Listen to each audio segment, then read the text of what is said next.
दूसरा क्वेश्चन भी कुछ उससे ही रिलेटेड है सर, कि सब कुछ जानते हुए भी पाप में प्रवृत्ति बनी हुई है अभी तक, तो और अपराध बोध भी चलता रहता है साथ में। और ऐसे लगता है कि जितनी धर्म की पढ़ाई की उसने उसने उससे क्या फायदा हुआ, मुझे कुछ भी बदलाव तो मेरे जीवन में आ नहीं रहा है। तो किस तरह से इस कॉन्ट्राडिक्टरी जो थॉट चलता रहता है उससे निजात पाई जाए, कैसे इसका सोल्यूशन निकालें? बहुत सुंदर प्रश्न है। और जो पहला प्रश्न था और ये दूसरा प्रश्न दोनों जुड़े हुए हैं। मतलब अब तो मेरे को ऐसा लग रहा है कि आप कुछ भी मोक्ष मार्ग के नाम पे सोचोगे तो आपको पहली चीज याद आएगी, वो है नैतिकता, है ना। मॉरल, मॉरल बहुत हाई होना चाहिए, हाई एथिक्स। हाई एथिक्स के बगैर तो कुछ होना ही नहीं है। हम मोक्ष जाने की बात कर रहे हैं, सोचो, मोक्ष जाने की बात कर रहे हैं, और फिर हमारा उतना ऊंचा विचार श्रेणी भी उतनी ऊंची होनी चाहिए, है ना, हमारी समझ भी उतनी ऊंची होनी चाहिए। तो ये जो पाप की प्रवृत्ति है बहुत ही प्रैक्टिकल है, और कुछ न्याय संगत भी है। कैसे न्याय संगत है, आप पूछ सकते हो मुझे। तो मोक्ष मार्ग की शुरुआत जो होती है चौथे गुण स्थान से हो जाती है। अब चौथे गुण स्थान का नाम ही है अविरति। अब जिसका नाम ही अविरति है तो आप कैसे एक्सपेक्ट कर सकते हो कि पाप छूट जाए। यहां तक की बात है कि संयम है ही नहीं जीवन में। अब सोचो, चौथा गुणस्थान मतलब आपके जीवन में संयम नहीं है, जबकि श्रद्धा पूरी सही हो गई है, श्रद्धा पलट गई है, श्रद्धा सही हो गई है, सम्यक हो गई है श्रद्धा, लेकिन अविरति है। अभी पांच इंद्रियों के विषयों का त्याग नहीं हो पा रहा है ना। अविरति, पांच इंद्रियों और मन, और जो प्राणी संयम की बात आती है ना, वो भी अभी जीवन में नहीं है। स्त्रस की तो बात बहुत दूर हो गई, बहुत स्थूल हिंसा है, लेकिन सूक्ष्म, सॉरी, एकेंद्रिय जीवों की हिंसा तो बहुत सूक्ष्म हो गई, लेकिन त्रस की हिंसा भी स्थूल जो है वो भी नहीं, उसका भी त्याग हो नहीं हो पाता है। तो ऐसे अविरति गुणस्थान में श्रद्धा तो हो गई, और अभी भले साइक नहीं हो, लेकिन जब चौथे काल में थी तो लोग साइक भी प्राप्त कर लेते हैं। चौथे में ही चाय साइक हो जाता है, स्टार्ट हो जाता है। स्टार्ट मतलब हो सकता है चौथे में भी शाइक हो सकता है। वर्तमान में योग्यता नहीं होने पर भी अगर हम गुणस्थान की परिपाटी में देखें तो साइक होने का गुणस्थान चौथे से स्टार्ट होता है। ठीक है। तो श्रद्धा तो शाइक हो गई, और हमने बहुत बार देखा भी है रामचंद्र जी के जीवन में। और चारित्र मोह क्या क्या उद्यम नहीं मचाता है। तो बात, अ, अब इसको बहुत सारी बातें एक साथ ख्याल में आ रही है, तो इसको अपन चार अनुयोग से देख लेते हैं। तो चार अनुयोग से देख लेंगे तो सारी चीजें ही क्लियर हो जाती है।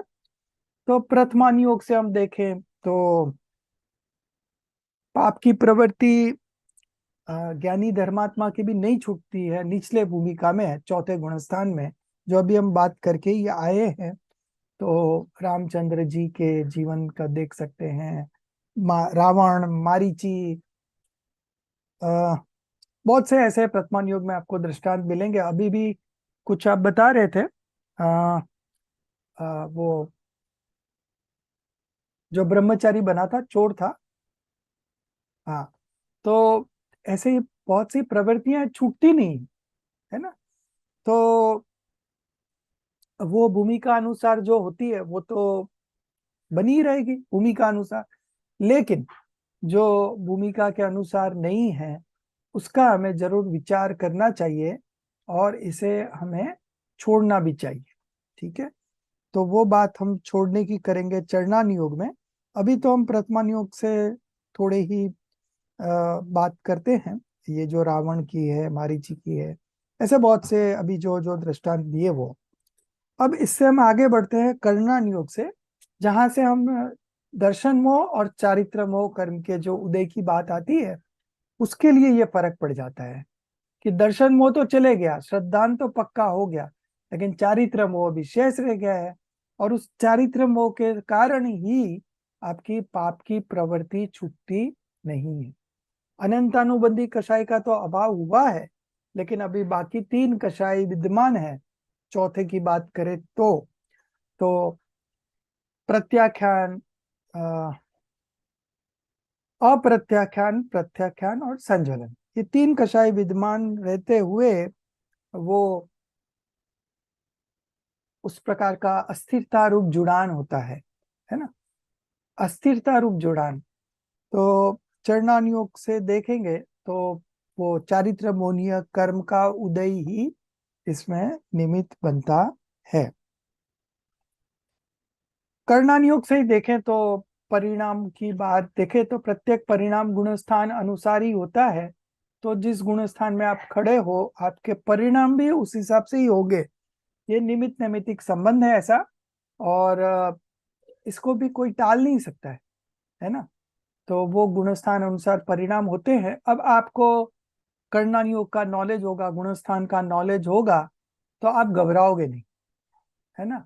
और अगर गुणस्थान का अच्छा नॉलेज नहीं होगा तो फिर आप घबराओगे और डिप्रेस्ड हो जाओगे। सबसे बड़ी बात है कि डिप्रेस्ड हो जाओगे तो आपका और भी नुकसान होगा।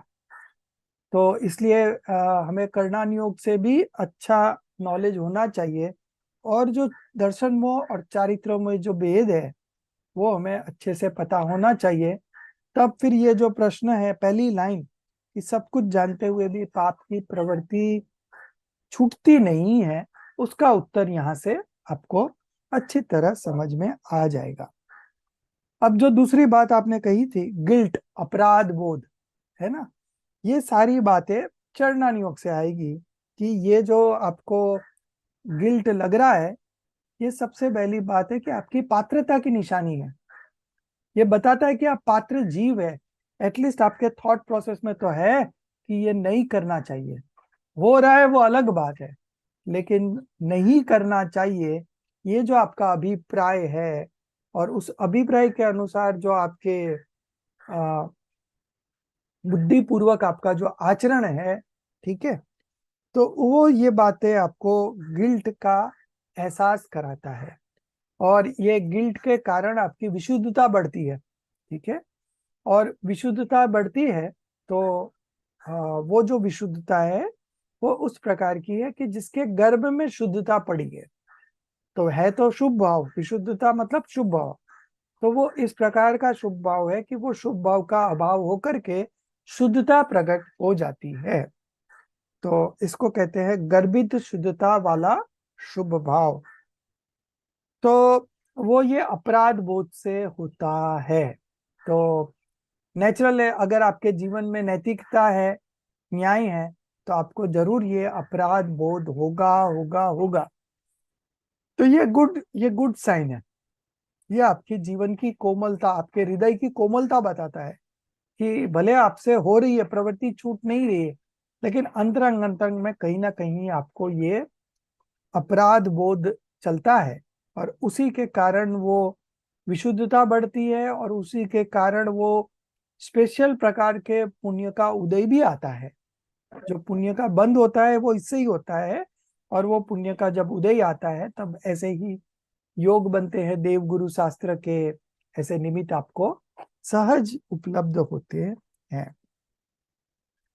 और हम क्या कर सकते हैं बुद्धिपूर्वक चरणान योग से कहें तो, सत्संग में रहे, स्वाध्याय से जुड़े रहे, जिनवाणी से जुड़े रहे, देवगुरु शास्त्र से जुड़े रहे। कोई भी कार्य हमें ऐसा नहीं करना चाहिए कि जो हमें देवगुरु शास्त्र से दूर ले जाए, है ना। तो हमारा प्रयास यही रहना चाहिए कि हम जो भी कुछ करें जीवन में, तो इनको लक्ष्य में रखते हुए मतलब इनकी प्रायोरिटी देते हुए, ठीक है। अब जैसे हम आपको बोले कि हम आपको पैकेज, आजकल पैकेज के बहुत क्रेज है। तो किसी का पैकेज समझो 1 करोड़ है, ठीक है। और फिर उसको कोई बोले कि आपको मैं 5 करोड़ जाता, 5 करोड़ आपको पैकेज मिलेगा, आपको यह ऑफर है, अगर आप वहां जाके ये बिजनेस डेवलप करो। अब वहां जिन मंदिर नहीं है, ठीक है, तो आप क्या करोगे, क्या करोगे बताओ, है ना। शुभम जी क्या करोगे आप बताओ।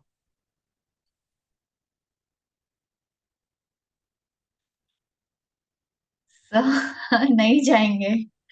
बहुत अच्छी बात। और निधि जी आप क्या करेंगे। सर बहुत बड़ा टेम्पटेशन आपने रख दिया है, इतना सारा पैसा और मतलब जिन मंदिर का नहीं होना। हाँ आप विश्वास नहीं करेंगे सर, रिसेंटली मेरे हस्बैंड को भी एक ऑफर था हाँ जकार्ता का, हाँ। और कुछ अच्छा बड़ा पैकेज ही था। लेकिन उन्होंने मुझसे पूछा, मैंने कहा वहां जाके करेंगे क्या, कुछ तो है नहीं अपना वहां। तो इस तरह हमने उस वाकई उस टॉपिक को डिस्कस किया, लेकिन क्योंकि कोई कमी नहीं है हमारे पास, हम भूखे थोड़ा ना मर रहे हैं। हम्म हमारे पास हमारे पुण्य का बहुत है। हम्म और अधिक की लालसा तो मतलब भव को बेकार करने वाली है, तो डेफिनेटली बिल्कुल कॉम्प्रोमाइज करने वाली बात नहीं है ये। हम्म। तो बहुत जिन बहुत मंदिर अच्छी। नहीं है तो कोई व्यर्थ ही है, फिर वो समय मेरा व्यर्थ ही है। बहुत अच्छी बात। ये एकदम रियल प्रैक्टिकल बता दिया आपने। सुधा जी।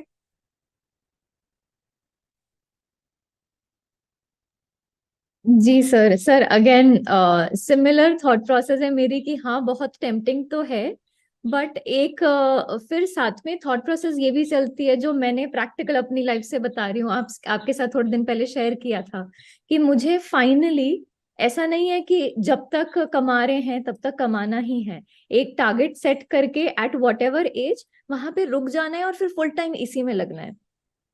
बट अगर ये है कि वो अचीव करने के लिए आज अगर मेरा छूट रहा हो तो मैं नहीं छोड़ूंगी। बहुत अच्छी बात, बहुत अच्छी बात है। प्रवीण जी। हाँ सर, हम तो वैसे भी मतलब बाहर ही रह रहे, और लेकिन यहाँ मंदिर तो है। और और और इम्पोर्टेंटली ये है कि हम तो सोचते हैं, मैं श्रद्धा करता हूँ तो मुझे लगता है कि सच में मुझे लगता है मैं मंदिर में ही हूँ। मेरे दिल की बात के बता रहा हूँ। हाँ हाँ और हाँ। मेरी जो प्रकृति है वो ज्यादातर मैंने देखा ज्ञान के साथ ज्यादा जुड़ जाती है, भक्ति में। हम्म। और कभी कभी जो भक्ति यहाँ होती है वो ज्यादातर एक परंपरावादी भी हो सकती है। और हमारा ज्यादा लक्ष्य है कि मैं मेरे उपयोग में कैसे लाऊं ज्ञान को। हम्म। तो मुझे लगता है कि मैं ये स्वाध्याय करता हूँ, चिंतन मनन करता हूँ। अम, मुझे उसमें ही बहुत आनंद आता है। हम्म। बहुत अच्छी बात सबने बताई। हम्म। इसका एक जो प्रबल कारण है कि जो आपको पैकेज भी बड़ा मिलना है वो पुण्य के बगैर तो मिलेगा नहीं, है ना। उसका टेक्निकल बराबर। देखते हैं हम, तो पुण्य के हम्म। बगैर तो मिलेगा नहीं। और पुण्य हम्म। का तो आपको यहाँ योग बन रहा है, ठीक है। हम्म। तो पुण्य का कार्य को छोड़ करके वो अगर जाएंगे तो ना हम्म। पुण्य भी मिलेगा ना वो भी मिलेगा। और इधर बराबर। रहेंगे तो उतना ही चीज इधर मिल जाएगा। आज आपको जकार्ता की ऑफर मिली है, कल बेंगलोर में मिल जाएगी ऑफर, है ना। हम्म। आप बता तो सकी सकते हो कि देखो ये इसका ऑफर लेटर आया है, तो वो इंडिया वाला भी दे देगा आपको। क्योंकि हम्म। जो टैलेंट होते हैं, स्पेशल टैलेंट, उसकी हर हम्म। जगह डिमांड होती है ना। और अगर आपने ये कॉम्प्रोमाइज करके वो कर लिया तो क्या होगा कि आपकी विशुद्धता का तो घात होगा। भले पैसे आपको उस समय लगेंगे ज्यादा कि चलो ये इससे ज्यादा, लेकिन फिर वो उसका करना क्या। तो इसलिए चरणान योग तो यही कहेगा कि हमें देवगुरु शास्त्र छोड़ के कहीं नहीं जाना है। अब इसमें और एक ट्विस्ट, एक स्मार्ट स्मार्ट आंसर कि इतना बड़ा पैकेज मिल रहा है तो हम वहां 1 करोड़ का मंदिर बना लेंगे, है ना। हमको हमारा वो जो एथिक्स है वो भी, उससे भी कॉम्प्रोमाइज नहीं करना है। और अगर वो भी करना है तो हम क्या कर सकते हैं कि हमको 5 करोड़ मिल रहा है तो हमको तो इधर 1 करोड़ मिल रहा था, ठीक है। तो 4 करोड़ ज्यादा मिल गए, तो मैं एक बार 4 करोड़ भी खर्च दूं तो भी क्या फर्क पड़ता है, बन जाएगा। वहां भी कोई लोग हो धर्म को धर्म से जुड़ जाएंगे। ऐसे भी लोग हो सकते हैं कि जिनको मंदिर नहीं मिल रहा है, ऐसे भी जुड़ जाएंगे। और तो और अन्यमति वाले भी देख करके उसको भी जिज्ञासा होती है। और ऐसे आज वर्ल्ड वाइड कितने नॉन जैन्स हैं जो जैनिज्म पढ़ रहे हैं, उन्हें कुछ लगा ऐसा, है ना। तो वहां पे भी प्रभावना होगी। तो ये भी एक हर तरह से हम सोचते हैं तो लेकिन चरणान योग तो जो आपने बताया वही बगेगा कि कहीं भी हमें कॉम्प्रोमाइज करके नहीं जाना चाहिए। गुरुदेव श्री को भी एक किसी ने प्रश्न पूछा था कि हमें जॉब में दूर दूर जाना पड़ता है तो हम रात्रि भोजन का त्याग नहीं कर सकते, तो हम क्या करें?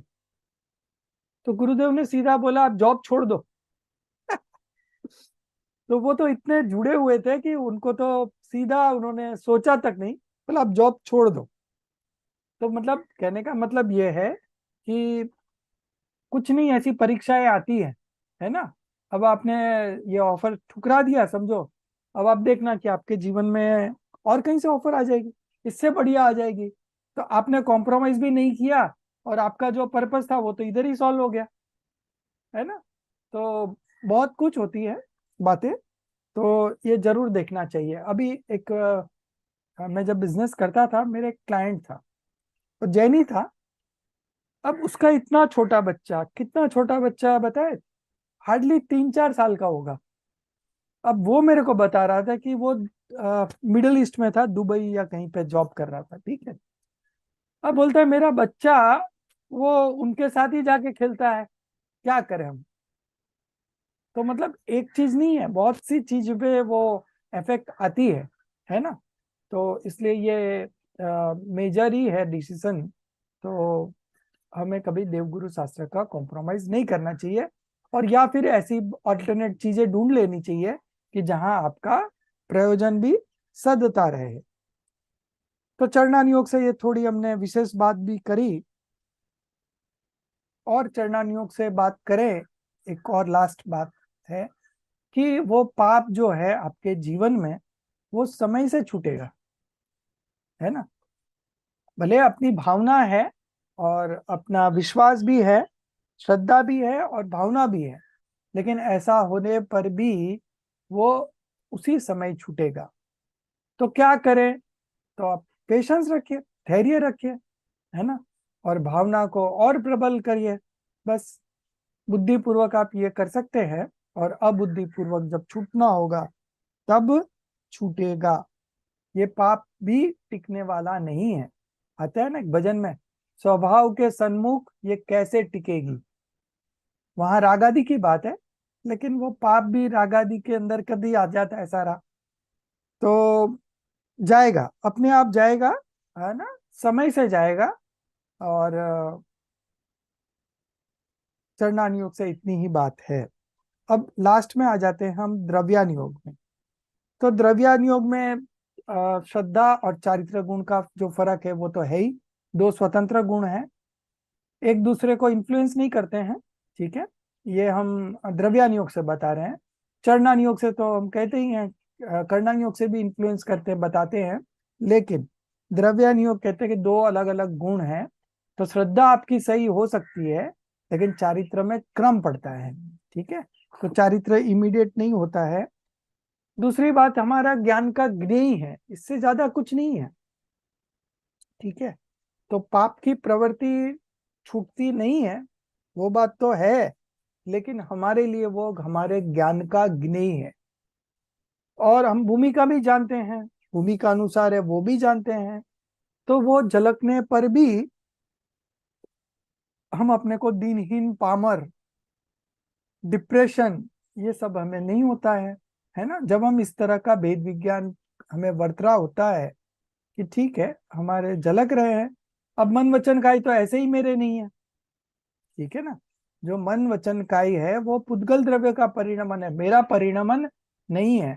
तो ऐसा भेद विज्ञान वर्तते हुए ज्ञानी भी सहज रहते हैं, है ना।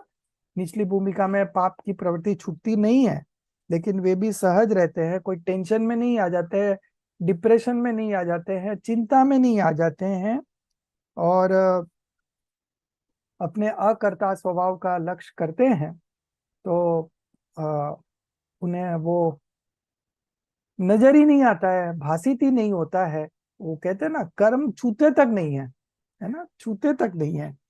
तो उन्हें दृढ़ श्रद्धा रहता है कि कर्म हमारा कुछ बिगाड़ नहीं सकते हैं, और वो हमें छूते तक भी नहीं है।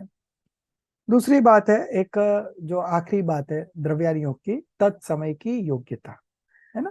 तो तत्समय की योग्यता को हम जरूर याद करें हर प्रसंग में, क्योंकि वो सारी चीजें को सेटल कर देती है। तत्समय की योग्यता के बारे में हम जब विचार करते हैं तो और कोई हमारे प्रश्न शेष नहीं रह जाते हैं, कोई संशय नहीं रह जाता है कि प्रत्येक द्रव्य की 3 काल की तत्समय की योग्यता खचित है, तीनों काल की।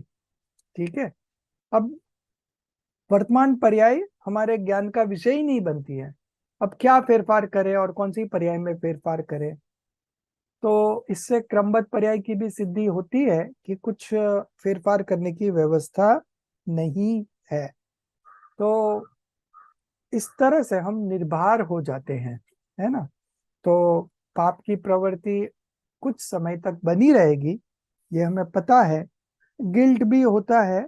और जो बात आई कि धर्म की पढ़ाई व्यर्थ हुई, तो वो नहीं है, ऐसा व्यर्थ नहीं है।